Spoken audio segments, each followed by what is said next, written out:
cœur de l'information.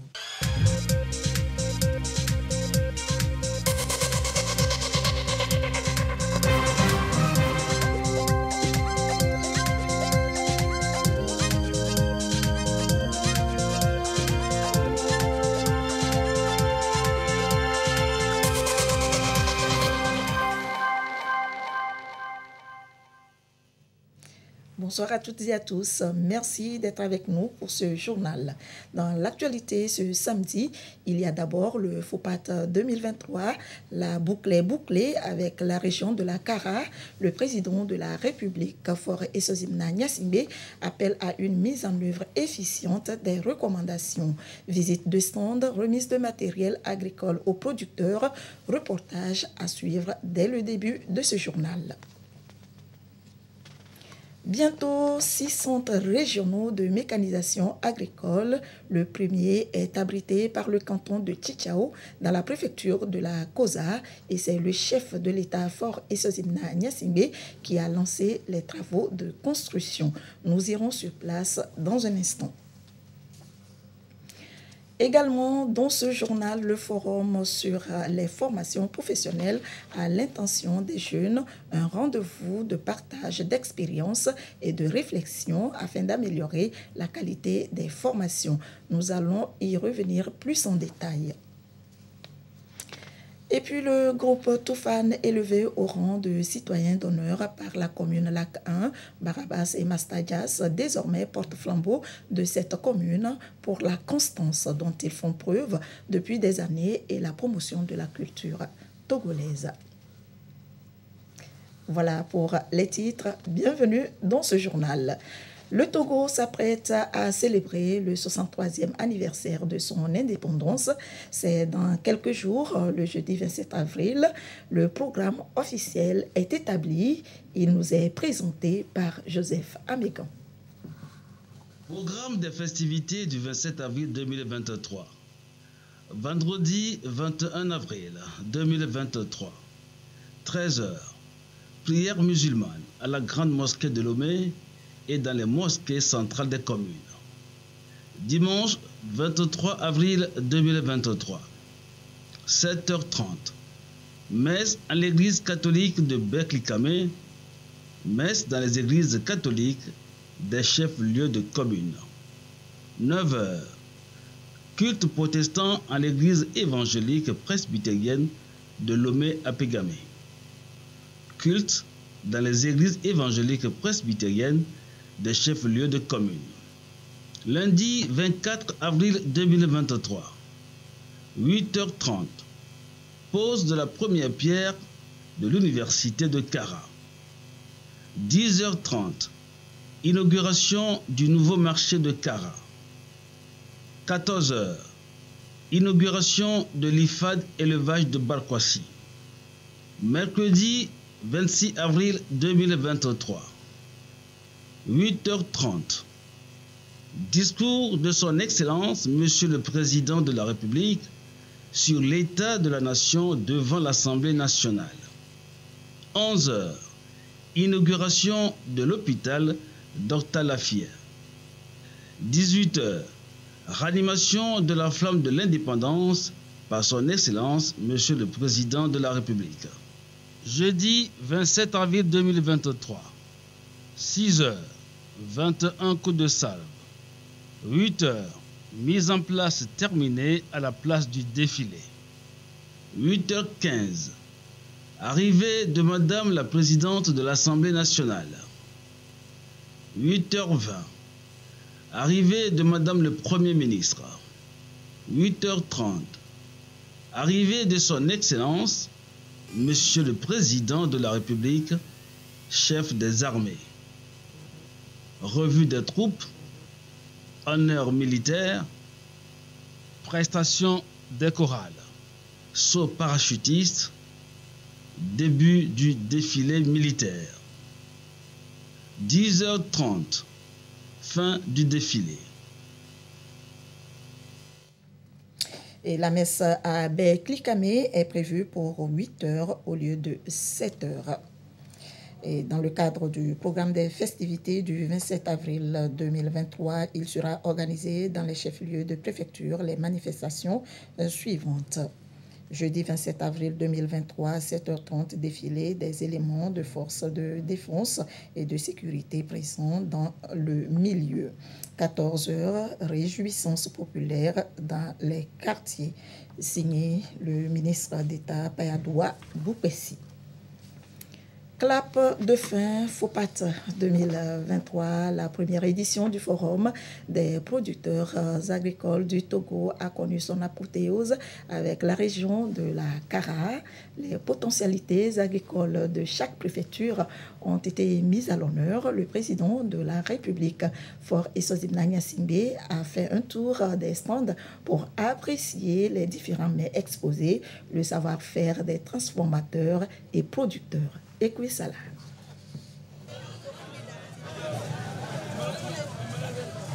Ça, c'est la farine de foufou. Vous préparez foufou et c'est comme on fait la pâte. Mais ça devient foufou bien. Une courte conversation et le chef canton de Kalanga ne peut pas résister à l'envie de tester la qualité de ce produit, la farine d'igname. Et c'est l'un des produits de la scoop d'Issabsol pour faire du foufou à n'importe quelle période de l'année. Je suis un grand producteur d'igname et il y a les périodes où nous avons les ignames. Par exemple, jusqu'en mai ou en juin, là, les ignames ne sont plus abondantes à Bassa. Comme il y a la farine de l'igname qui est déjà prédisposée, là je vais acheter à les garder. Le moment où j'aurai besoin de l'igname, si mon stock au champ est fini, je prends ça, je prépare et je mange. Donc c'est pour encourager les transformatrices de l'igname en farine. Juste à côté, le stand du groupement Tezoma de Piachamde, pris d'assaut par le public. Sous les projecteurs, les beignets à base du haricot que le groupement met sur le marché depuis quelques années grâce au Fonds national de la finance inclusive, FNFI. On fait ça pour vendre et puis on fait ça aussi sur commande. Si quelqu'un a besoin de ça, il peut commander, on est disponible pour les faire. Des fois, on commande ça pour les cérémonies chez nous. Si on veut faire akpema, si on veut faire kondona, c'est à base de ça qu'on fait. Ça peut faire une semaine, ça ne se gâte pas. Et ça là aussi, ça ne fait pas la constipation. C'est bon pour la santé. Et chaque stand met à l'honneur les potentialités agricoles de la région. Des produits et savoir-faire des producteurs que le président de la République a découvert sur place. Sa visite est perçue par plusieurs producteurs ici comme source de motivation. La jeune start-up Ecolab Togo, spécialisée dans la production des engrais biologiques, n'en demande pas mieux. Nous positionnons sur le marché un engrais organique qui est Compostor. C'est le nom de notre produit. En fait, Compostor, c'est un nido-rétenteur pour les plantes. C'est-à-dire c'est un produit qui absorbe de l'eau et garde et permet à ce que lorsque la production est faite, il y a une rétention d'eau et permet la croissance de la plante. Également, c'est un fertilisant et un régénérateur de sol. Cette mini-foire Fopat Kara montre à suffisance la densité et la variété de la région en termes de culture. Le gouvernement multiplie les projets pour les valoriser et faire des producteurs agricoles de véritables entrepreneurs.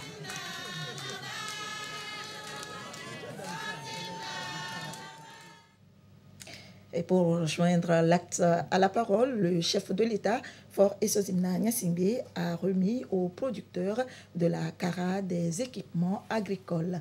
Objectif, contribuer à réduire la pénibilité du travail agricole et améliorer ainsi les rendements des exploitations de la région de Douaré.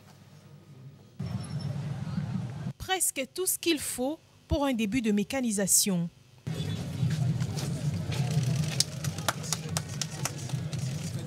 Les clés sont désormais dans les mains des producteurs.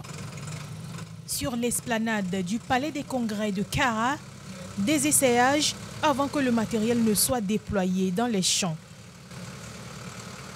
Dans le lot, Préwa a déjà localisé ce dont il a besoin dans la production du riz sur les ZAP de Kouméa.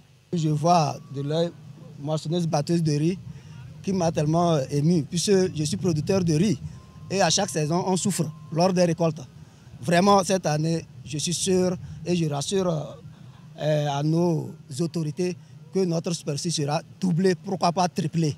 Il n'est pas le seul à faire des prévisions pour une production plus élevée à la prochaine campagne. Avec les promesses des partenaires, des engrais prêts à être livrés et tout ce lot de matériel, on envisage une surproduction dans les prochains mois. La présidente de la ZAP de Yadé en est convaincue. Avec les tracteurs là, ça va nous avantager. On va faire de grands espaces. Cette année, on sera dans le temps parce qu'il y a déjà les tracteurs à notre disposition. Le labour serait facile. Notre campagne de cette année, ça c'est déjà une réussite pour nous. On est très très ravis pour ça. Il y en a également pour les transformateurs et transformatrices. Ils attendaient ces engins de mécanisation pour produire eux-mêmes ce qu'ils transforment et réduire leur dépendance vis-à-vis des agriculteurs. Nous souffrons de la matière première pour faire la transformation. Alors les producteurs, avec déjà ce matériel, vont élargir leur superficie et produire beaucoup pour que nous, transformateurs, nous puissions avoir de la matière première pour que nos activités puissent avancer. Nous disons merci au chef de l'État parce qu'il a joint l'acte à la parole. Nous sommes très fiers et nous ne savons pas comment le dire merci. Tracteurs, batteuses, moissonneuses et greneuses, ces équipements vont atténuer la pénibilité du travail dans les champs. Gain de temps, moins de force, plus de production vont aussi en découler, à condition que les producteurs prennent soin des équipements. Ce matériel serait bien géré par les agriculteurs de maïs, surtout les producteurs de maïs et riz et autres filières pour la bonne marche ou bien le développement agricole du Togo. Donc nous disons merci pour l'œuvre ou bien tout ce qu'il fait dans le domaine agricole pour l'avancement du Togo. Par ces outils de mécanisation, le chef de l'État ouvre la voie aux jeunes qui craignent encore la roue alors qu'il y a de la richesse sous nos terres. L'ultime étape du FOPAT 2023 s'achève avec une bonne nouvelle pour les producteurs de toutes les régions du pays. La construction des centres de mécanisation pour renforcer les producteurs dans leurs activités agricoles. 6 sont prévus. Le tout premier est abrité par le canton de Tchitchao dans la préfecture de la Kosa. Les travaux de construction sont lancés par le président de la République, Faure Esozimna Agnasimbe. Reportage Dodo Aré.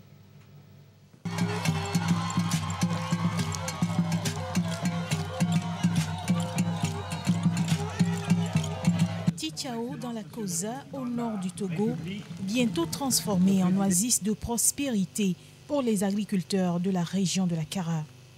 Le président de la République a décidé de donner vie à cet espace en y construisant avec Bonkungu Distribution un centre régional de mécanisation agricole.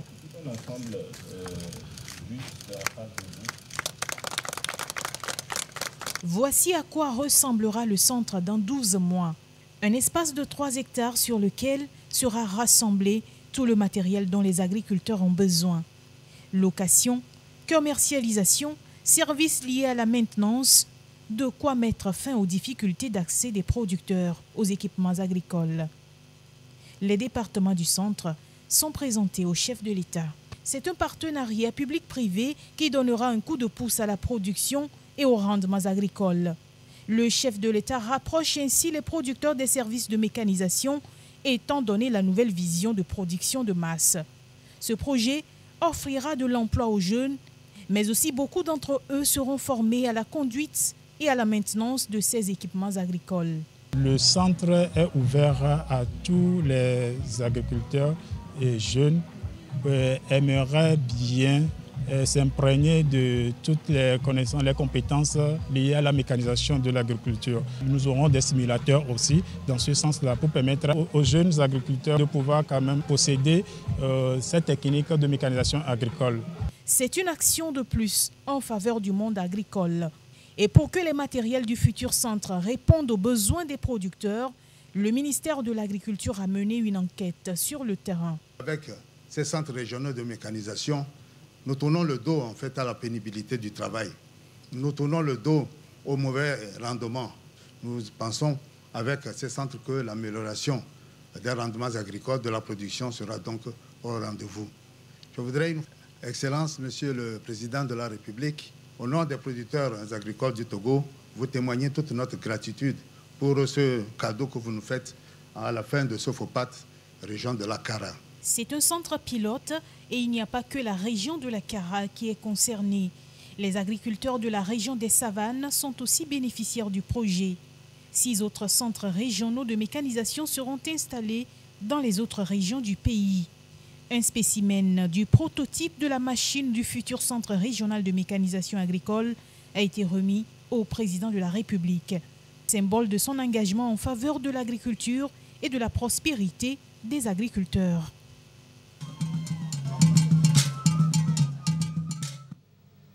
Voilà ce que nous pouvons retenir du FOPAT 2023 région de la Kara, dernière étape.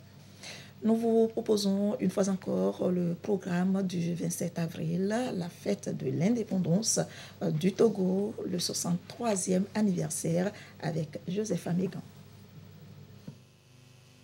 Programme des festivités du 27 avril 2023. Vendredi 21 avril 2023. 13h, prière musulmane à la grande mosquée de Lomé et dans les mosquées centrales des communes. Dimanche 23 avril 2023, 7h30, messe à l'église catholique de Beklikame, messe dans les églises catholiques des chefs-lieux de communes.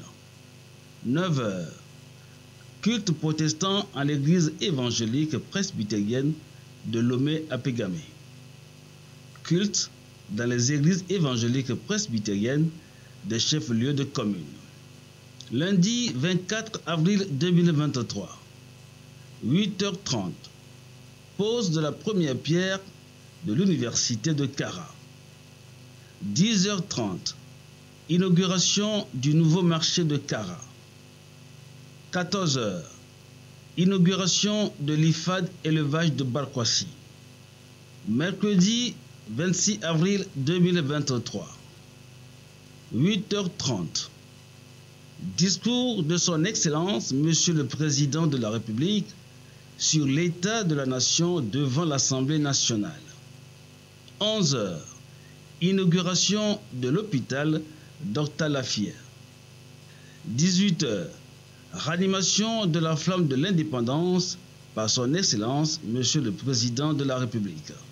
Jeudi 27 avril 2023, 6h, 21 coups de salve. 8h, mise en place terminée à la place du défilé. 8h15, arrivée de Madame la Présidente de l'Assemblée nationale. 8h20, arrivée de Madame le Premier ministre. 8h30, arrivée de son Excellence, Monsieur le Président de la République, chef des armées. Revue des troupes, honneur militaire, prestation des chorales, saut parachutiste, début du défilé militaire. 10h30, fin du défilé. La messe à Beklikame est donc prévue pour 8h au lieu de 7h. Les festivités dans les chefs-lieux de préfecture jeudi 27 avril 2023, 7h30, défilé des éléments de forces de défense et de sécurité présents dans le milieu. 14h, réjouissance populaire dans les quartiers, signé le ministre d'État Payadoua Boupessi. Et pour l'occasion, justement, des prières sont organisées, prières musulmanes ce vendredi à Dapaon pour le bon déroulement des activités du 63e anniversaire de l'indépendance du Togo. La paix et la sécurité ont été souhaitées pour le pays. Gérard Laboudou. Forte mobilisation autour du 63e anniversaire de l'accession du Togo à la souveraineté internationale.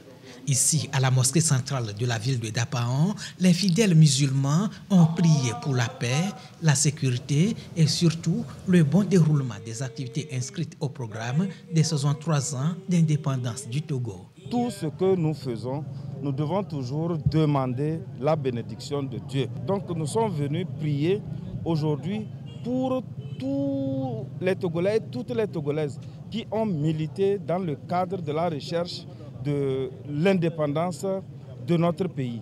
Et si ces prières se passent partout, elles ont un aspect plus particulier. La région des Savanes est en proie à l'extrémisme violent et nous avons prié pour demander à Dieu sa protection sur tout le peuple togolais, sur les plus hautes autorités de notre pays, afin que leur travail de chaque jour contribue à asseoir la paix et la sécurité qui sont indispensables pour le développement. Donc, quelles que soient nos convictions religieuses, nous devons chercher la paix et la sécurité pour notre pays. Nous devons tous militer pour la coproduction de la sécurité dans notre pays. Et les mêmes intentions de prière seront également observées dimanche prochain pour le compte de la messe catholique et du culte protestant.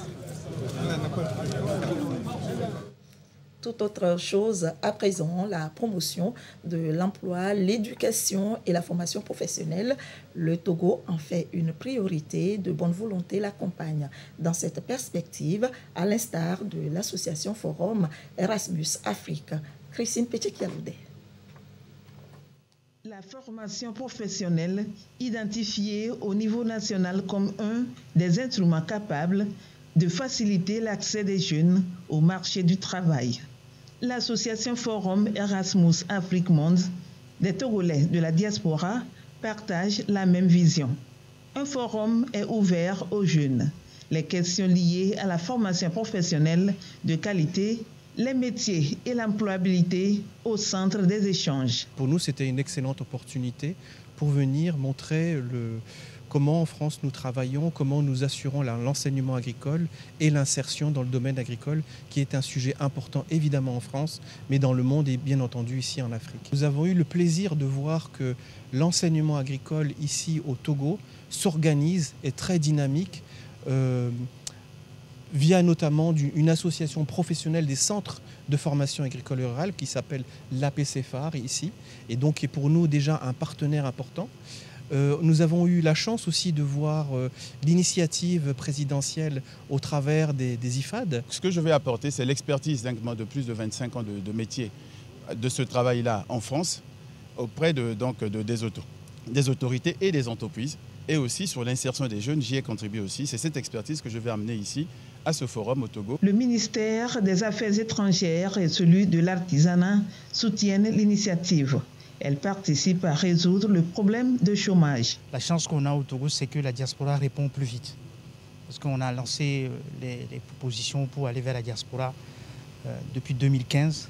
Et là, on est moins d'une dizaine d'années après. On a beaucoup de projets qui se font au Togo. Donc, ce genre d'initiative portant sur la formation des jeunes, c'est vraiment le type de choses qu'attend notre ministère de la part de la diaspora pour accompagner le développement. Près de 500 jeunes prennent part à cette rencontre de Lomé, première édition.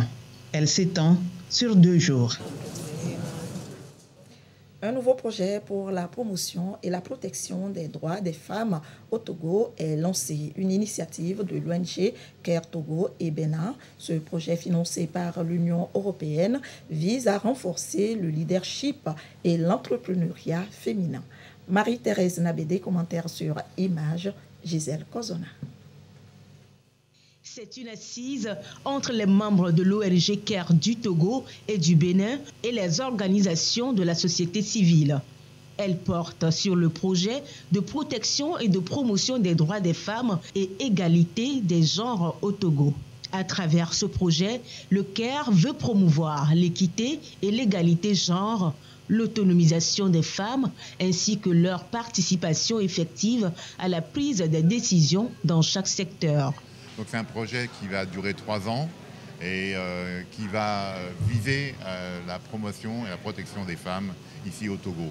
Et notamment, vous avez qu'au Togo, la participation des femmes dans les instances de décision comme les partis politiques ou les municipalités ou même les comités de développement villageois, elles sont très peu représentées. Et donc le projet vraiment, ça vise, un des objectifs principaux, c'est vraiment viser à ce que ces femmes participent à ces instances de décision. Et le deuxième pilier important, c'est la lutte contre les violences basées sur le genre. 4 préfectures sont concernées par le dit projet. Vaud et Bamono dans la région maritime, Bina et Assoli dans la région de la Kara. S'est intéressé à ces 4 préfectures parce que nous avons l'opportunité de travailler dans ces communes-là. À la suite de la mise à disposition de l'appel à projet par l'Union européenne, il fallait commencer quand même par apporter des solutions et ceci constituera une phase pilote. Au total, 4000 filles et femmes vulnérables victimes de violences basées sur le genre seront ainsi sensibilisées et formées conformément à l'objectif du projet PPDE. CARE est une ONG américaine présente au Togo depuis 1988. Elle mène des actions visant à soutenir la cause de la femme et des enfants. L'actualité, c'est aussi le Soudan. Les évacuations de civils étrangers dans le pays ont débuté ce samedi pendant que les combats meurtriers entre l'armée régulière et les paramilitaires se sont poursuivis. Des combats malgré une trêve annoncée. Les fusillades se poursuivent samedi matin à Khartoum, la capitale soudanaise, après que le général en chef du pays a déclaré la veille l'engagement de l'armée en faveur d'un gouvernement dirigé par des civils. Ces forces combattent un groupe paramilitaire rival dans une lutte de pouvoir sanglante qui met de nouveau en péril les espoirs de transition démocratique du pays. Il s'agissait du premier discours du général Al-Bourhan depuis que le conflit s'est embrasé il y a près d'une semaine.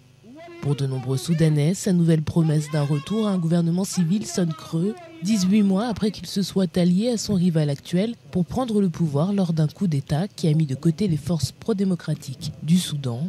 Les deux parties ont ensuite indiqué qu'elles avaient convenu d'une trêve de 3 jours pour permettre à la population de fêter l'Aïd Moubarak, mais les habitants pouvaient encore entendre des coups de feu 1 heure après l'entrée en vigueur de la trêve.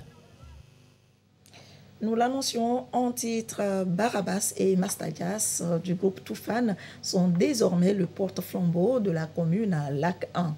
Ils sont élevés au rang de citoyens d'honneur pour la constance dont ils font preuve depuis des années et leur apport au rayonnement de la culture togolaise. Ulrich Amega nous en dit plus.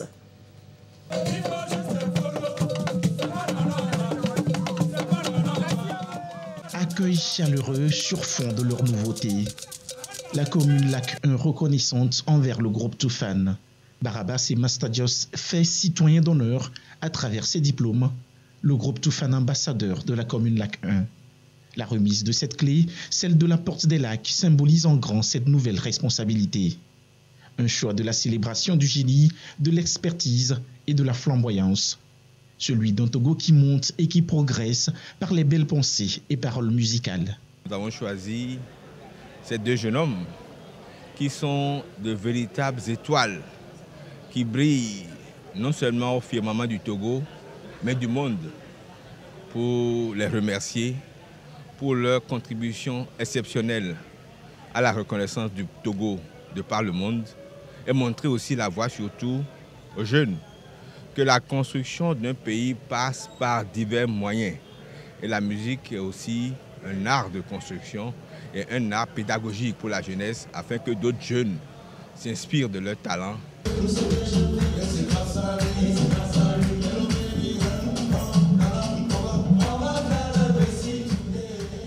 Le groupe Toufan, c'est déjà 18 ans de carrière musicale. Des années de constance, de la joie de vivre donnée aux populations. Sentiment d'un devoir accompli. Chaque jour que Dieu fait est un nouveau combat. Il faut tout le temps faire comprendre aux gens que ce que tu as fait hier, ça peut vite être oublié. Tu dois travailler de jour en jour. Aujourd'hui, on est d'abord fiers du maire. Ça prouve combien de fois les nuits en studio ne passent pas inaperçues. Le tout aujourd'hui, ce n'est pas de penser à soi, c'est de penser à ce que tu peux offrir aux gens. Et nous, aujourd'hui, ce qu'on offre aux gens, c'est dans des moments comme ça qu'on est récompensé. Le tout, c'est de savoir qu'il y a des gens qui sont fiers de ce que vous faites en fait. Désormais, ils porteront haut et loin les couleurs des Lacs 1 et de la préfecture des Lacs. Une marque de confiance, un exemple à suivre pour la jeunesse musicale montante. Le championnat culinaire gastronomie togolaise, les promoteurs en sont à la 4e édition. 35 concurrents sont qualifiés pour la dernière phase de la compétition qui a eu lieu ce samedi. Sylvia Oumouglezé, Marie-Thérèse Navédé, reportage présenté par Gisèle Kozona. rencontre qui annonce les couleurs de la grande finale du championnat culinaire de la gastronomie togolaise, Chaku Gâteau, édition 4. La compétition met en valeur la gastronomie togolaise et celle de la sous-région. Ils sont au total 35 finalistes retenus à travers les 5 régions du territoire lors des préliminaires. À l'apothéose de cette compétition, les 21 et 22 avril prochains, ils mettront en évidence leur savoir-faire culinaire. La finale, elle est toute simple. Nous n'imposons rien aux candidats, donc c'est à eux de présenter le plat de leur choix. Nous allons mettre, comme d'habitude, à leur disposition les mets, les ingrédients produits localement. Le prix que nous avons pour nos enfants, c'est le premier gagnera un frigo, un trophée, une médaille en or et bien entendu une attestation. C'est très important puisque l'association étant reconnue sur le plan international. Au-delà d'une compétition nationale, le Chaku Gâteau constitue un carrefour d'échange et de partage d'expériences entre les spécialistes de l'art culinaire du Togo et leurs homologues de la sous-région ouest-africaine, venus notamment du Bénin, du Mali, du Burkina Faso et de la Gambie. Le Chaku Gâteau est une initiative de l'Union des acteurs de la gastronomie togolaise, UAGT. Depuis 2019, elle promeut les mets locaux et fait concourir des élèves de différentes écoles de cuisine, histoire de mettre en exergue leurs talents.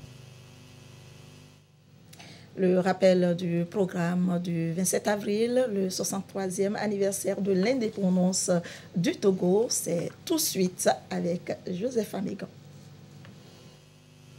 Programme des festivités du 27 avril 2023. Vendredi 21 avril 2023, 13h, prière musulmane à la grande mosquée de Lomé et dans les mosquées centrales des communes. Dimanche 23 avril 2023, 7h30, messe à l'église catholique de Beklikame, messe dans les églises catholiques des chefs-lieux de communes. 9h, culte protestant en l'église évangélique presbytérienne de Lomé-Apégame.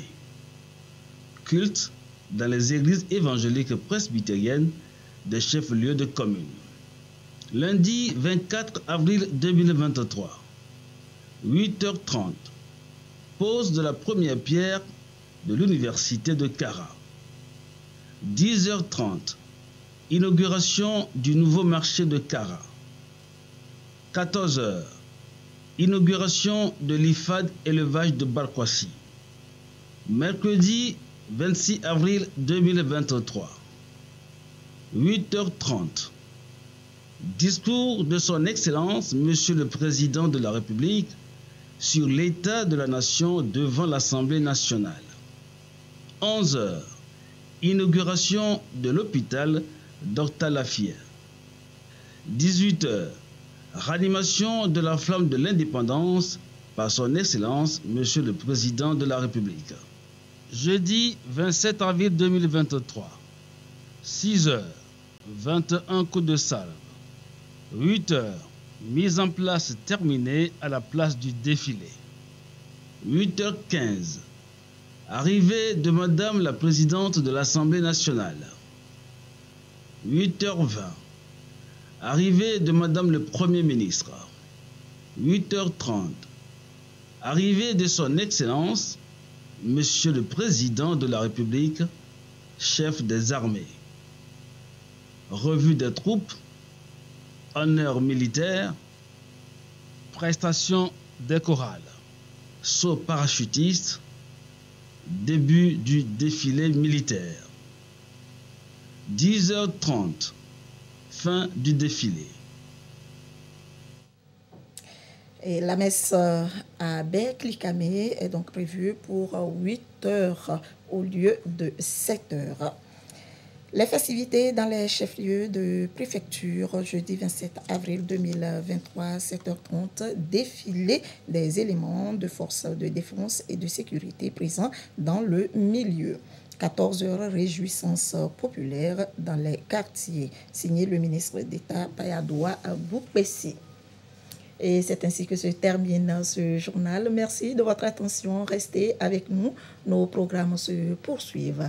À suivre le concert partie de Gbadamassi et sa troupe théâtrale. Juste après, tout est calé avec Kevin et toute son équipe. L'actualité revient à 22h30 avec Abidé Niassingbe. Merci de votre fidélité et très belle soirée à vous.